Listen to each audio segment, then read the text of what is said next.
how I can deal with it.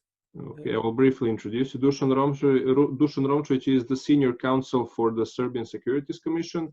He's very active in the digital industry, and is one of the main people who actually helped draft the new Serbian Digital Asset Act, which is expected to be introduced, I think, during the first half of the next year into Serbian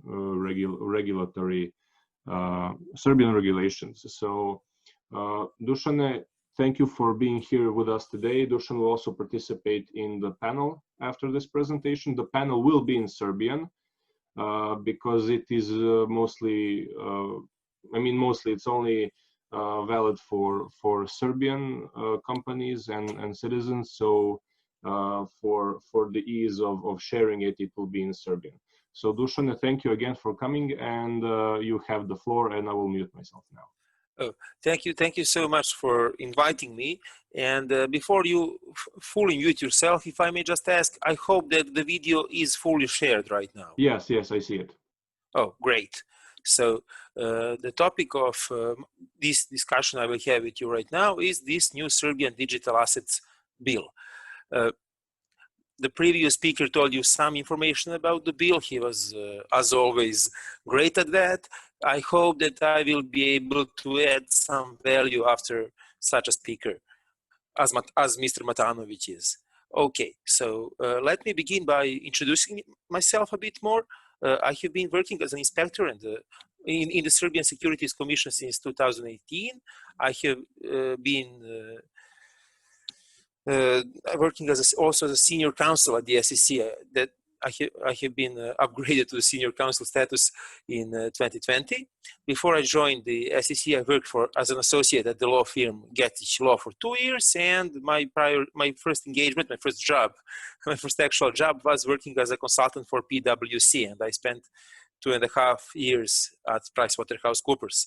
My education background is that I have a bachelor's degree and a master's degree from the University of Belgrade Faculty of Law, and I am currently enrolled in doctoral studies at the same university. Maybe the most important piece of information about me regarding this particular topic is that I represent Serbia in IOSCO's FinTech group, as well as in some other IOSCO's engagements, and I have drafted a major portion of the Serbian Digital Assets Bill, which is the hot topic right now. I would like first to say a few words about the current status of this bill. First of all, I'm calling it a bill, not a law, not an act, because it has only been adopted by the Serbian government and it has been proposed to the National Assembly. This means that this is still a proposal, and hence the term bill. We all expect that it will be adopted by the end of 2020. This is what that's kind of the deal. We think that the National Assembly will not hold it longer, and that they will not have some too massive amendments. That even if there are any amendments, that they will not be too significant. We expect that this bill will be adopted more or less in its current form. A very important piece of information I want to give you at the beginning is that this bill envisages a grace period, meaning that the companies doing business right now or commencing with business do not have to comply with the law for at least 6 months, in a sense that they can still operate, that they will be able to operate in the first 6 months of 2021 without a proper license. A very important topic, and the previous speaker mentioned it also, is that several tax bills have also been adopted by the government and sent to the National Assembly. There are some, this is a completely new thing in the terms of taxes, both in regard to those taxes that rely a lot on accounting, and in the terms of VAT, which does not have that much accounting, but but interpreting the new VAT law will be faced with some hurdles, and it will not be as easy as we might hope it would be. And I am open. And if there are some people interested in me talking more about that, I am very open. I am open to it. Okay. Let me proceed. Okay. Now I'm going to talk about the substance of this bill. And before I do that, I am going to ask all of you to please interrupt me if you want. We will also have a Q&A at the end, I hope so. But I really don't mind you interrupting me and asking me a question related to the current slide or to the previous slide. And I will be very thankful if you are not shy in that regard. Okay, it is important to be very precise about the terms we were going to use forward in Serbia. There is like a jungle of terms, globally speaking. The virtual currency, token, what is a token, what is a currency, it is very complicated, and each jurisdiction has its own terminology.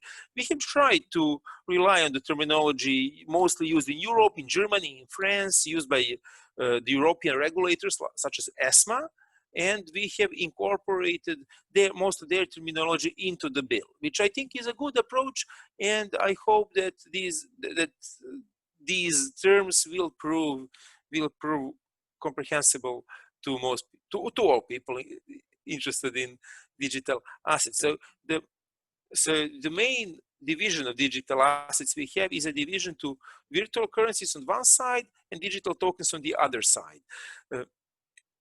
And the virtual currencies, they're these digital assets that look like Bitcoin, that are mostly used for exchange, and they don't have an actual underlying asset in most cases. Bitcoin doesn't have an underlying asset, while investment tokens do, and this is the way we divide them. This underlying asset can be a good, it can be a service. A wide variety of assets can underlie a token. What we are quite aware of, and I think that most of you who are familiar with digital assets will agree with me, is that there will be a lot of overlap. There will be a lot of overlap, and we will have a lot of hybrid digital assets. And in that sense, we will require the hybrid assets to fulfill conditions required from both virtual currencies and digital tokens. Hopefully, that will not be a huge burden on issuers.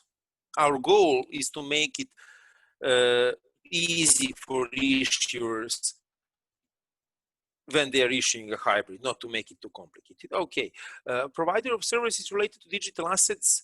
When we use that term, we are talking about some kind of a firm that is regulated, that has a license, and that can provide the regulated services.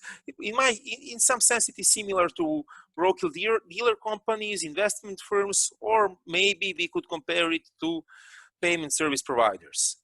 Okay, white paper is similar to the prospectus in the capital markets. I guess that most of you actually are quite familiar with the term white paper and with what it comprises.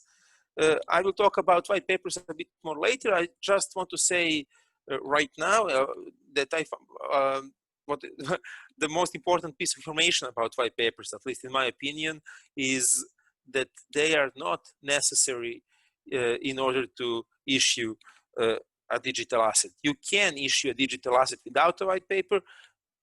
You will just be forbidden from advertising it any way you want. You will be quite restricted in regard to advertising.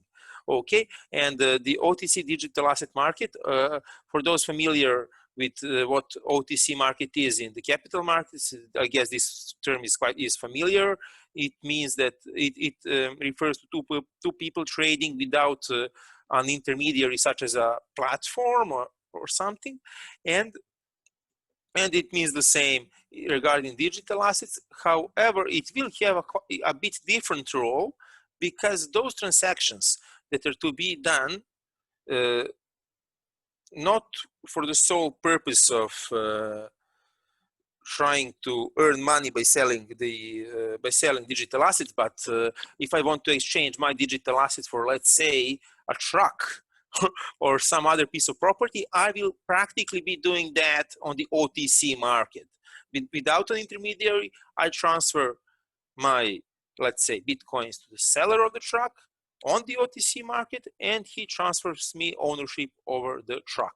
So that's why the OTC trading has a special role when it comes.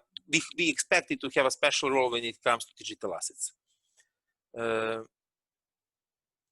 I'm going to ask Nicola to tell me if there are some questions, and I hope there will be some. I'm open to that. Well, first and foremost, everybody are free to ask via chat any question that you have. What I actually have a question. I mean, it is regarding safekeeping and administration of digital assets, especially by banks. I mean, how? I mean, I don't see myself giving private keys to the bank. I mean, why not? I mean, what's preventing the misuse on both sides? Well, there is always a possibility of misuse. However, when we were drafting these provisions, we expected that the banks will be the most trusted safekeepers of keys. You know, a bank cannot. I mean, a bank really needs to abide by the contract. It has a lot of supervisors. It has a complex corporate governance structure. It has experience with dealing with clients, much, I guess, more than the service providers will have. So the reason we really wanted to have banks providing this service is that they will be quite trusted. I mean, is there any special kind of misuse you are referring to? Because in general, banks are known for doing safekeeping pretty well. Well, for example, how I mean, is the procedure for that has been developed? I mean, what's the step 1, step 2, step 3, or is it still in some draft way? I mean, what's preventing that clerk in the bank from actually memorizing or writing down himself or herself that private key, and later at some time just open it somewhere else, from home, from anywhere else, and steals the coins or something or part of it, and who, I mean, in that situation, who can actually prove that it has been a theft from the side of the bank employee, or I did some misuse? I mean, for me, it's like a huge gray zone of potential misuse, and okay, really I think I get you. I think I get your concern. Well, first, let me be clear. There is no way to completely prevent fraud and misuse in the terms of digital assets. You cannot prevent it in the terms of fiat currencies. There are situations in which bank clerks steal cash from client accounts, and this happens. Especially when, let's say, clerks have gambling issues or something like that. So there are situations in which your assets might be in risk. The banks are usually quite reliable because they have large amounts of capital to begin with. So they are quite solvent and liquid, and they are responsible for damages they cause you. So I think I would feel much better if, okay, let's say my funds got stolen or my digital assets got stolen. I would feel much more comfortable suing a bank and asking the bank to give me that money and to indemnify me than I would be if I had to sue a small company that, okay, it has a license, but it is not a bank, it has lower capital. So yeah, there is no way to completely prevent these risks, and you can always, if you don't trust the banks, you can always hold these assets on your own in your own wallet or in some other wallet you choose. that is open with a provider you trust. However, it is my opinion that most people will consider banks to be quite reliable. Okay, do we? Yeah, there are other questions in chat. Let's see. Okay, are stable coins virtual currencies or token by this terminology? Okay, so this is a good question, and the stable coins are a hot topic right now, and the regulators, globally speaking, are not completely sure how to deal with them. There is, it seems that they can be quite useful. They can, on one hand, this is a great thing. On the other hand, they might be a bit too great, and they might really jeopardize the financial stability. It is difficult to say whether a stable coin is a virtual currency or a digital token. In my opinion, most of the stable coins will fall under the category of hybrid digital assets, and it will also be a virtual currency and a digital token. So because they usually, I mean, I think that all of them have underlying assets, but they are also used mostly for payments, some kind of quasi payments actually, but they're in that sense they're similar to currencies, and I think that we will most probably treat them as hybrids. Okay, who will be allowed to be a custodian from Maria Matic? The service providers. I'm now going to explain what services service providers can give, and when they get a license to keep keys in custody, they will be able to provide that service to the general public. Yeah, Alexander gave this same answer, and he's completely correct. With Jedlička has also gave I hope that all you can read it, and that I don't need to read now the Jedlička's response, and I must, if I may say, that I'm very happy that he's present right now, since I am quite libertarian leaning myself. Okay, and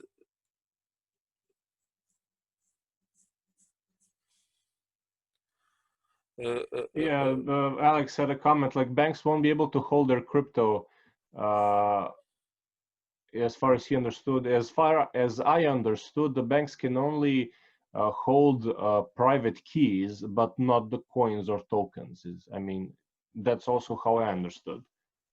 Yeah. But I mean, give me a second.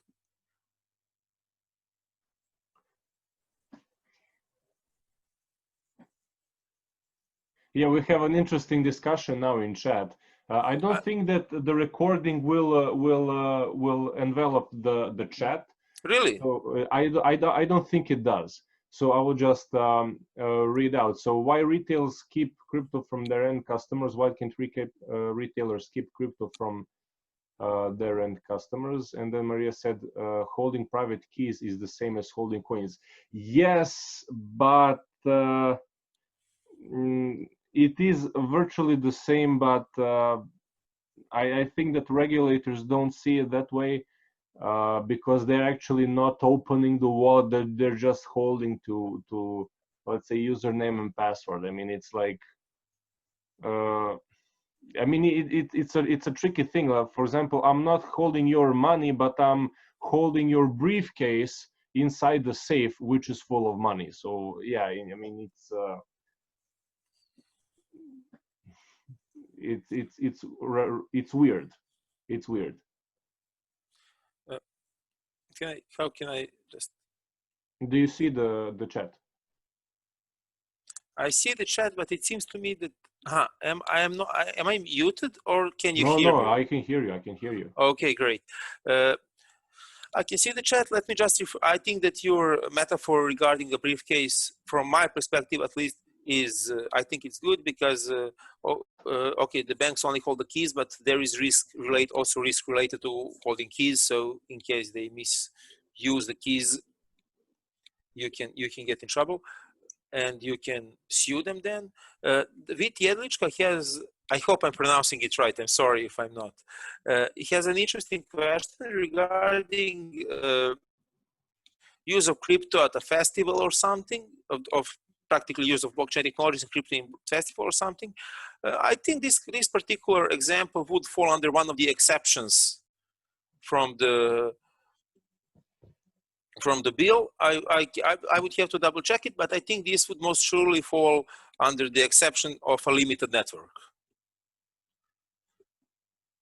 Mm-hmm. If you had he asked about what if you have a festival and you want to make a festival in which you pay with a specially issued token. Well, that would be a limited network of use. So that would be possible from the regulatory part. I guess that would be a limited network. I would have, like I said, I would have to double check that, and let's not do it right now, actually. But yeah, I think that would be. So a limited network would be, for example, a company that has, for example, we take a large company that has like 200, 300, 500 employees or more, and they issue their own tokens for internal use, to use in the company restaurant, to use certain perks, for example, like gym or some travel or something which company pays, but they do it internally via their tokens. Is that also possible for use? I would really have to double check. And I mean,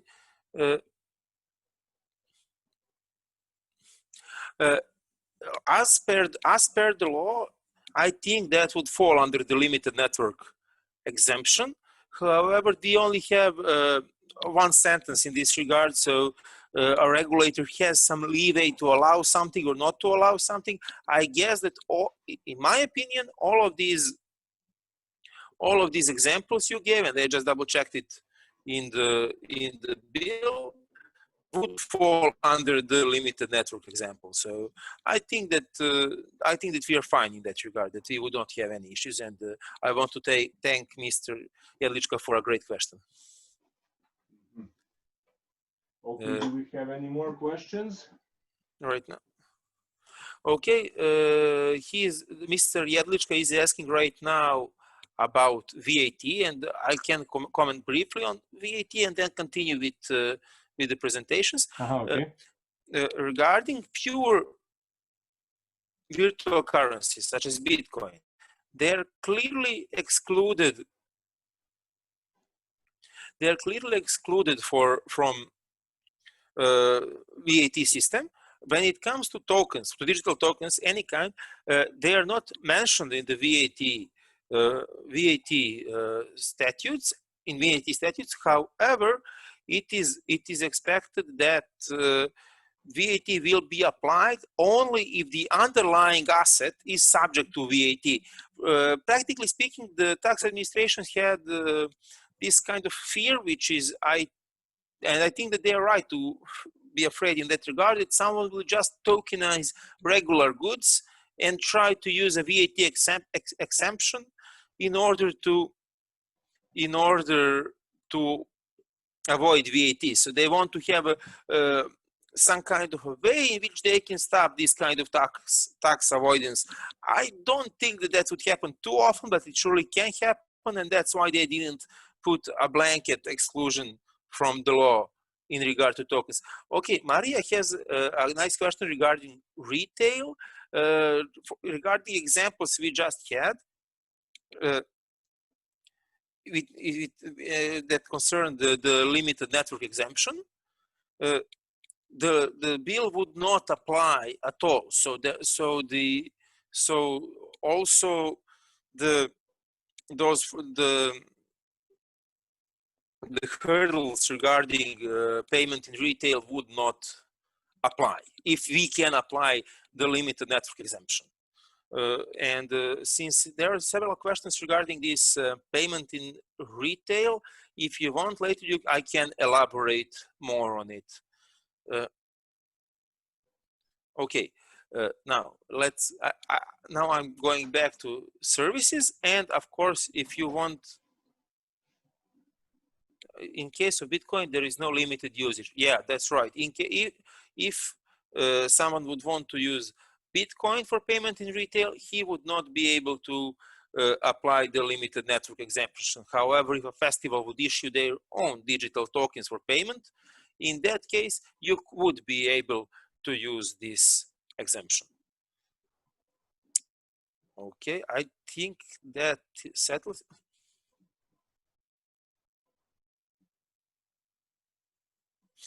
I would like to read this question out loud and then to answer it. Banks in Serbia can't obtain full security for their customers related to standard fiat currencies. Why do you think that the situation with digital currencies will be different?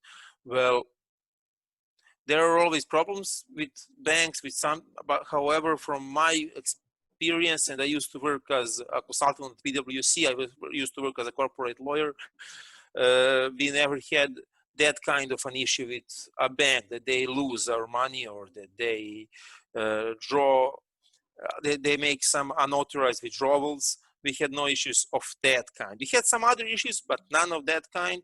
And from my experience, that kind of issues is very rare. It can happen. I know some examples. However, it is rare, and I guess that no one, I mean, please, no one will force anyone to give their private keys to a bank. If someone trusts someone else, some other company that has a license more than a bank, I'm perfectly fine with it. We have made this framework to allow to give your keys in custody to practically whatever firm you want that has a proper license, and this doesn't have to be a bank.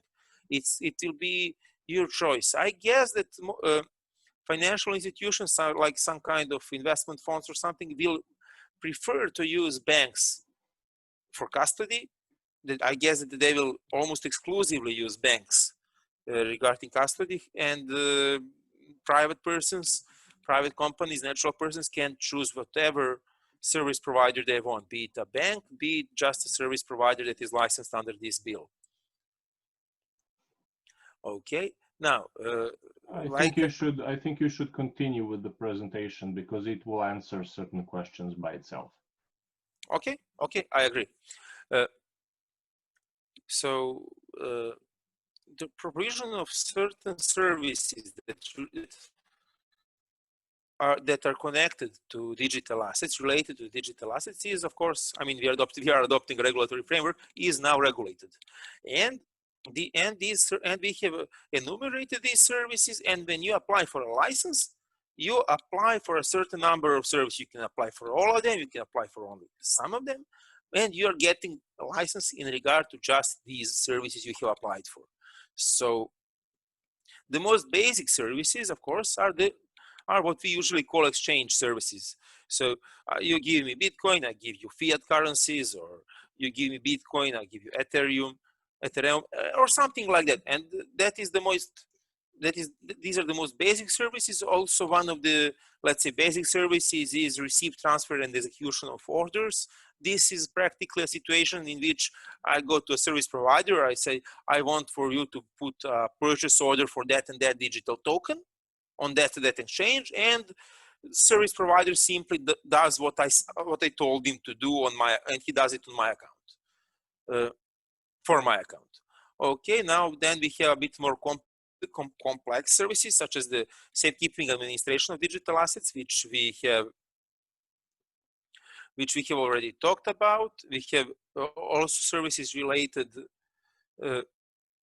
to issuance, offer, and sale of digital assets. I think that this is, I guess that everyone listening understands what these services are about. And of course, if you have any questions, I will do my best to answer such questions. We have digital asset portfolio management. From what I hear from the industry, this is a service, this is a highly sought after service in Serbia. And I guess that many people will perform it, and that this service is something that has a lot of potential. Providing of this service has a lot of potential. An important service that we will come to later, I'm not really sure how much time we will have to talk about it in detail, is keeping a register of pledges on digital assets. Our idea was to have this decentralized system of pledges in which service providers will inscribe a pledge and delete a pledge after the debt is repaid or something, or after an obligation is performed. So this is also an interesting service. I hope that we will have a lot of pledges in Serbia. I would really like that. We have digital asset acceptance / transfer services. This relates to retail payments, because retail payments will have to be made through service providers.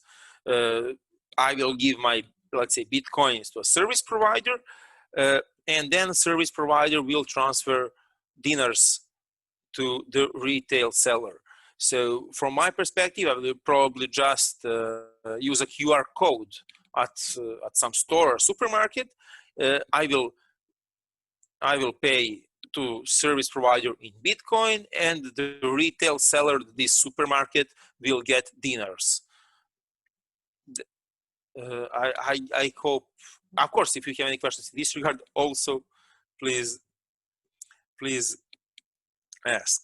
And organizing a platform, well, that is a platform is a place where demand and offer meet. So supply and demand meet, and if you want to perform that activity, you will have a bit higher requirements regarding your initial capital, and we will talk about it a bit later.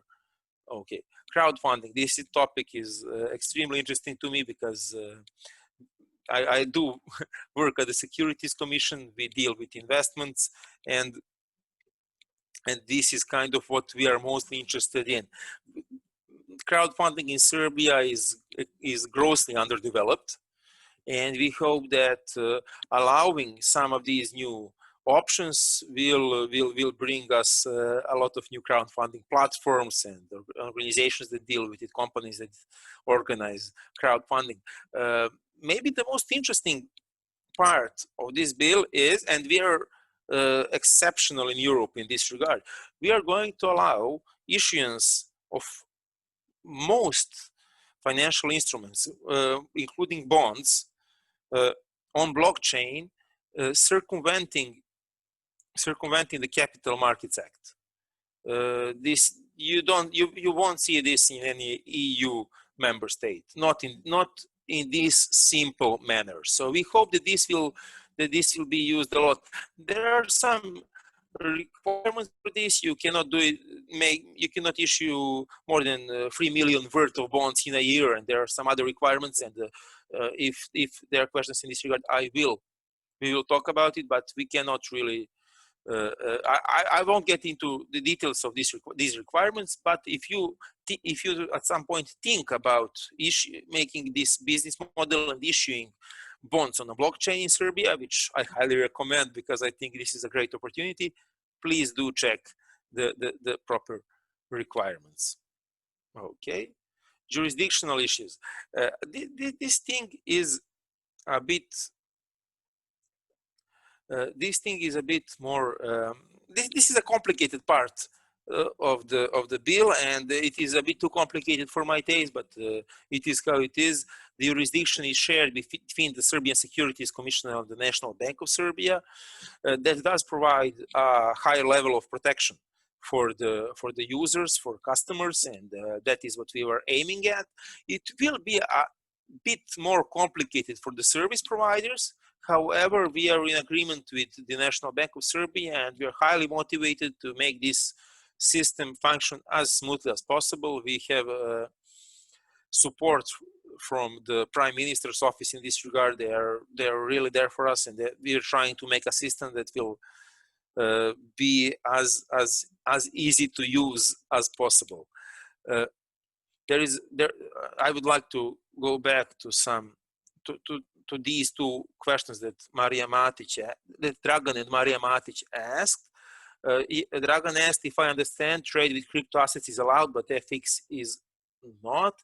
Well, the systems are a bit different, and yeah, there are cases in which you can exchange crypto for an asset, and you would not be allowed to exchange foreign currency for that same asset. There are these cases. And yeah, these are different types of assets, and they are treated differently. If Serbia allowed all transactions to be done in euros, almost zero transactions would be done in dinars. And there is no fear, at least right now, that Bitcoin will overcome dinars. And Maria Matic asked, so security token offerings are allowed? And my answer is yes, and I'm really proud of that part of the bill. There are, like I said, limitations. You can't really issue shares using blockchain. At some at some point in the future, we hope that we will also have that in our framework. Right now, we do not. We were faced with several issues, really complicated issues, and we had to make, major changes are required in order to allow issuance of shares on blockchain, and we just decided not to do it right now. Mario asked, how will this affect foreign exchanges that want to serve Serbian customers? I'm not really sure in what sense do you think, how will it affect them? It will not affect them grossly. They will still be able to perform their business activities as they did so far.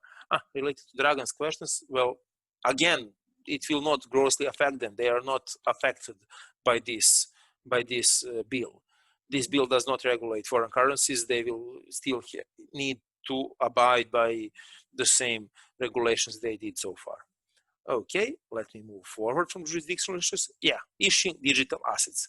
What we wanted to do in this chapter is to make a user-friendly way of issuing digital assets. We didn't want to make everyone wait for approval for a white paper or something like that.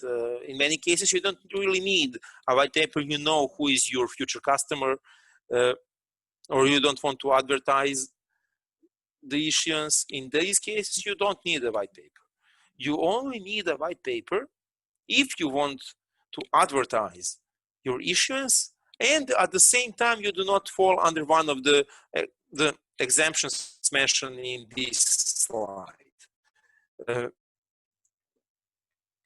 For an example, if the initial offering is made to less than 20 persons, or if the total number of issued digital tokens does not exceed 20, you don't need a white paper in order to advertise. That doesn't mean that you won't be liable if you defraud people. Yeah, the general rules regarding fraud would still apply. However, we do not require a white paper in these cases. But please note, the general rules regarding fraud would still apply, and that would be a felony. Okay, moving forward.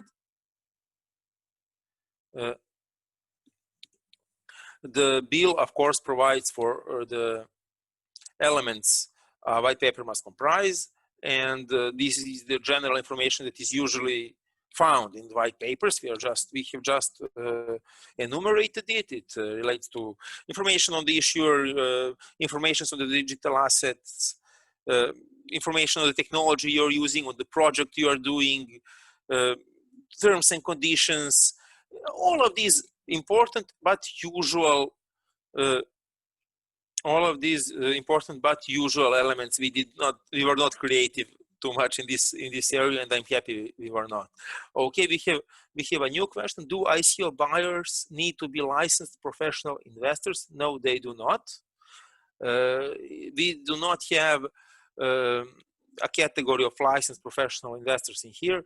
The reason is that right now the investors have zero protections, and now we are giving them some protections. We are not going, and we didn't want to go too restrictive at start. We didn't want to forbid people from buying digital assets, and that was our aim. Of course, the service provider is obliged to check whether his customers understands what he is doing, and he needs to inform his customer on the risks. He has several obligations in this regard throughout the bill, and that is the protection we are giving them. However, one of the reasons we didn't want to include that kind of a restriction is because people, natural persons or companies are often using foreign service providers that fall under zero regulation. And if we would be too restrictive right now in Serbia, people would just go to some foreign service provider, and we would achieve nothing. So and we do really want to protect people. So I think this is some kind of a middle ground. There are some requirements, but they are not too tough. Moving forward, secondary trading in digital assets. Okay, you can trade secondary you can have secondary trading in digital assets, and you can do it either via a platform or you can do it over the counter, OTC. Here we have a description of what a digital asset trading platform is, and I have already talked about it previously. And I would like to add that these platforms are faced with a strict legal framework, and which is quite similar to the framework which falls upon stock exchanges in the terms of capital markets. What I think is quite important is that you can trade with foreign digital assets in Serbia. We made it explicitly clear. We have indeed limited how you can advertise foreign digital assets. There are several limitations in the bill, and before advertising a foreign digital asset, I strongly recommend reading upon these limitations. Once again, and I really want to emphasize this, if you just want to trade over the counter, you do not need an intermediary. You can trade directly with your trading partner. And we have explicitly allowed the use of smart contracts. I'd like just to say a few words in here. Most people do not actually understand what a smart contract is. It is not a way to conclude a contract. You are still, if you are concluding a contract related to digital assets, you are still using the Serbian Obligations Act, or how it is more commonly known, loan obligations. However, the executions and performance of the agreement, when you have a smart contract, is done through an algorithm. So you agree on a contract using the general contractual rules.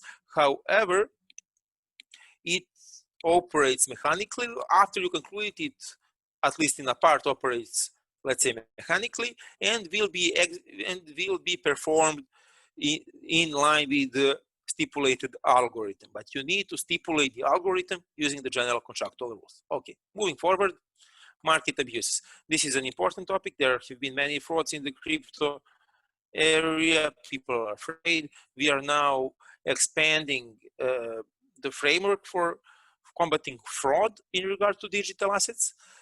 We have a new framework that forbids insider information abuse, that forbids market manipulations.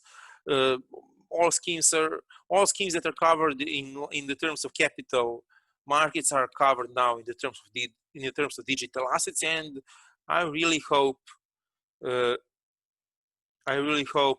we will be able to combat it. The market abuses. Okay, there is a new question. I think it's from Maria. Can you speak more about smart contracts? I'll speak a bit more about smart contracts. The main purpose of I see in the future for smart contracts is some kind of an imitation of let's say an escrow account or something like that. I think that they're great for escrow accounts or for documentary accreditives, and I think that they will be used in that regard. However, you are more interested in whether you need to sign a hard copy of the agreement. No, you do not. No, you do not, except in some exceptional cases which are governed by some other statutes. As per this bill, you don't need a paper form or a hard copy of a contract in any case. If the underlying asset of a digital token in some exceptional case requires it, you will need a hard copy of the contract. However, in most cases, in almost all cases, you will not. You will not even need a digital copy of the contract. most of the contracts in Serbian law, and now I'm speaking for Serbian law. If you agree on some other applicable law, then you will have to check what goes in that jurisdiction. But if the Serbian law is deemed applicable, okay, you understood. Let me just finish. If someone did not, so you can you can come to an agreement just by exchanging emails or something like that, and have a valid contract, and then execute it through a smart contract. Okay, moving forward. Service providers. Okay, this I guess is important for everyone that wants to do business in the digital assets area. Because if someone wants to provide the services I have talked about before, he really does need to get himself a proper license. What most people ask me when I say that there are requirements for these licenses, they ask me, well, how much money do I need in order to start doing business? And the minimum capital for obtaining the license in the terms of most services, it is 20,000 euros. For some services, this threshold is set a bit higher. If you want to, I have a typo here, I'm sorry. If you want to provide portfolio management services, you need 50,000 euros. And if you want to organize a trading platform or something like a crowdfunding platform, I mean, if you want to trade digital assets on a platform, you will need 125,000 euros. I think that it makes it a bit easier to get this amount of capital that we have put into the bill, that not all of it needs to be pecuniary. Not all of it has to be in fiat currencies. You can put it inside the company in hardware, in software, in premises. So yeah, not all of it has to be actual fiat money. Going forward. Okay, we have a comment from Aria that she thinks that this is too high compared to our standard, and money that can go in crypto. These answer, well, these sums are used also in Serbia in other areas of financial law. Financial service providers do take care of usually take care of high value assets. They usually, I mean, they are responsible for a lot of money, and these are the limits you generally used in other areas of Serbian financial law. So we really couldn't have gone any lower. I'm sorry. Okay. Regulatory frame. Yeah, this is very important. The regulatory framework imposed on the service providers is similar to the one imposed on investment firms operating on the capital markets or on the payment service providers, in line with the rules of the National Bank of Serbia, or let's say with the payment services law. And a very important topic, we have tried to do this to make these requirements a bit easier. I'm not sure how much have we succeeded in that, but the service providers will be obliged to comply with the AML CFT regulations, meaning that they will have to identify their clients and stuff like that. Going forward. Yeah, we are nearing the end of my presentation. So if you have any questions, please, now is the time. Pledge and fiducia of digital assets. In my professional experience, an asset is only valuable, or is much more valuable, if it can be used as a collateral. We have tried to draft this part of the bill as to allow many different types of collateral management in here, and we have left these concepts of pledge and fiducia quite open-ended. We did not regulate them excessively, especially fiducia, and I hope that they will be used quite a lot. I hope so. The pledge register is to be held, run, managed by service providers, and they will be responsible for the pledge registers. At this point in time, no government body will run a register. It will be left to private companies, which I think is quite an innovative solution. As for the fiducia, which is my personal favorite, if you want to use digital assets as a collateral, you can transfer the ownership over that digital asset to your creditor, and when you repay your debt, the creditor will give you back your digital asset. This is not the first time we see fiducia in Serbian law, but it is one of the first times, as it has been forbidden for so long, and it still is in regard to almost every other asset. We have a question from Maria. Can real estate be tokenized, and can shares be tokenized? Okay, this is a good question. Well, this bill does not directly deal with tokenization of real estate or with the tokenization of shares. However, other areas of Serbian law are such that you can't really tokenize these kind of assets. I mean, shares in a joint stock company are explicitly forbidden to tokenize shares in a joint stock company. However, although it is not forbidden to tokenize shares in limited liability companies, it is not possible to tokenize them as such. You can tokenize profits, you can tokenize voting rights, you can at least try to do it. It is not forbidden, and I guess it is possible to tokenize many of the rights and obligations that go with shares in limited liability companies, and I guess that this will be done, I hope, on a large scale.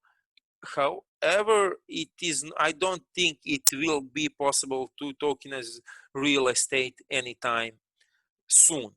Let me just say that the plan of the regulators is that should everything go smoothly, should everything work as we hope it will work, we are quite open to considering creating a special regime for tokenization of shares both in limited liabilities companies and in joint stock companies. I don't think that there is much need to elaborate on why real estate cannot be tokenized, because there is this central registry, the cadastral registry, and you have to inscribe any change of ownership in the registry. You need to involve a notary public in order to sign the agreement. So signing the agreement that pertains to sale of real estate and then actually transferring the ownership on that real estate is a complex and heavily regulated process, and I don't think that it will be possible to do it anytime soon. Okay, we have two questions right now, and I will try to now read them and ask and answer. Okay, the first question is from Maria. Who will verify the collateralized amounts? Gold, diamonds, whatever. Are these going to be notary public offices? No, they are not going to be these offices. If someone defrauds you and makes a system of tokenization where actually nothing is tokenized and they do not own the assets, they will be criminally liable. However, no one will actually go and double check if someone who has tokenized gold actually owns that gold. The issuer himself will have to create a system that will ensure public trust in his tokens. And in the terms of, let's say, diamonds, it will be very hard to do. However, for an example, he could keep diamonds in custody with a trusted custodian or something like that, and then the trusted custodian would confirm that he actually owns the right amount of diamonds, or in some other cases, a public auditor could guarantee that the information in financial documents is correct, or some kind of a third person can guarantee in a white paper and become liable for its veracity regarding the tokenization. So no state body nor a notary public will guarantee the amounts of the tokenized assets, that burden will fall on the issuers. Next question is from Mr. Vid Jedlička.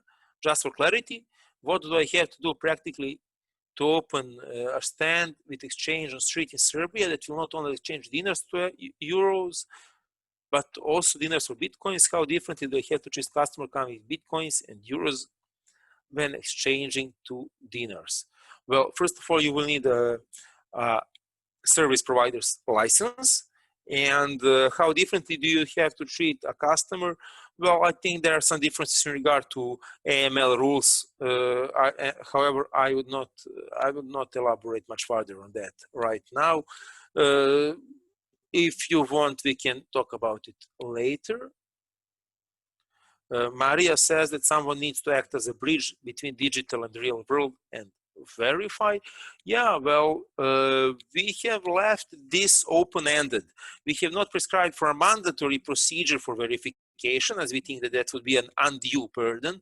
However, I personally would never buy a token whose issuer has not provided a secure, safe, and trustworthy method for this verification. So it is up to the issuer to convince you that his verification method is sound. And I completely agree. He does need someone that will act as a bridge between the digital and the real world. However, that bridge does not have to be some kind of a state body or a notary public. It can be it can also be a private company or an auditor. I strongly believe that imposing on mandatory state verification would be an undue burden and would just impede the development of this market. Okay, moving forward. We are now at supervision, meaning that we are close to the very end. Like I said, the National Bank of Serbian Securities Commissions are tasked with supervising the implementation of the bill.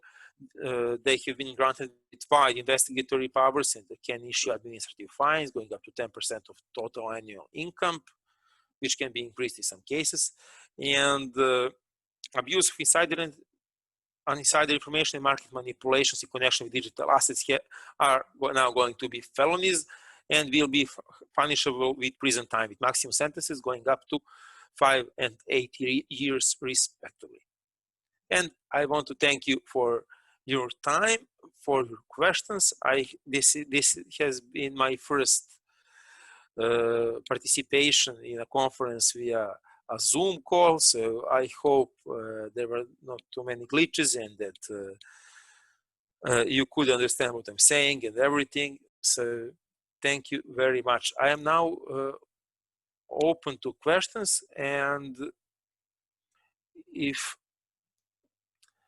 there aren't any, I guess that we can commence with the panel. Yeah.